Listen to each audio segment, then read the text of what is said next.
Our team stood ready in the courtyard, about to face off in our first real challenge of the magical summit, with a group of demigods watching us over their lunches. What do we do now? Wait for a whistle? We raise hell. Thane leaned against a wall with his arms crossed, as calm as could be. He wouldn't be going full berserk. He knew better than to turn when we were trapped with him. Okay, then. Take him down! Chad and John led the zombie bodies forward, though some sprinted to the side or jumped around and waved their arms. One of our opponents stalked to the center, an enormous man with muscles for days, blonde hair, and a cleft in his chin. He bent at the waist and flexed, like a bodybuilder.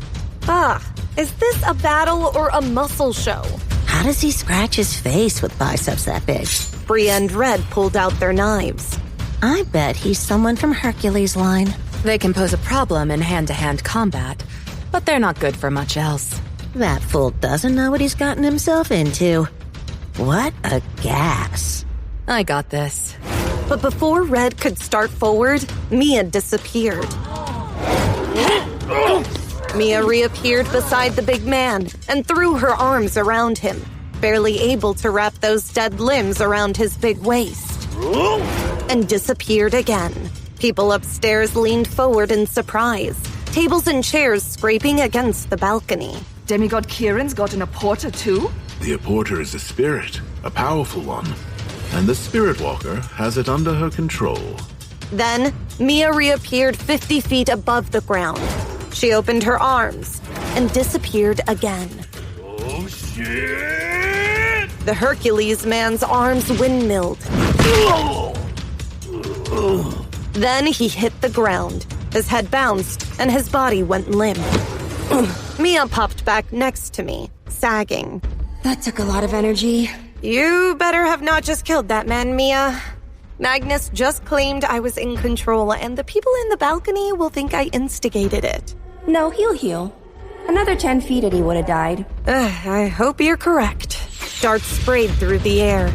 Yep, I got it. Donovan knocked the darts to the side with his telekinetic magic, as he and Mordecai stood in front of Daisy, not allowing her to shove them off. Next, flowering vines rose into the air, reaching out to Thane, who was still leaning against the wall. Thane watched the vines progress, but didn't move. I got this one. Jerry sent a rock flying through the air. It smashed into a woman hiding behind the solitary bush, slamming her backward. The vines dropped from the air, one of them having nearly reached a very unconcerned Thane. Thanks, Jerry. No problem, Thane. Dylan lifted his hands, and for a moment, everyone visibly quailed. Lightning sliced from the parallel walls, catching two of our opponents in the crossfire. A demigod is blocking me from gathering the clouds. Dylan made lightning zip across the ground, something he'd said was incredibly difficult. You're showing off. The lightning raced across the pool of water to the dart sprayer, who stood with his hands out and fingers splayed like a sorcerer. He convulsed as electricity sizzled up his leg. I don't know what kind of magic makes darts spray from your hands, but he's not going to use it anymore today. Bowman sliced light across a guy in the far back who hadn't shown us any magic yet, burning a hole in his chest. A bright flare lit up the sky, so intense I had to rip my eyes away. It turned the world white, blocking my vision.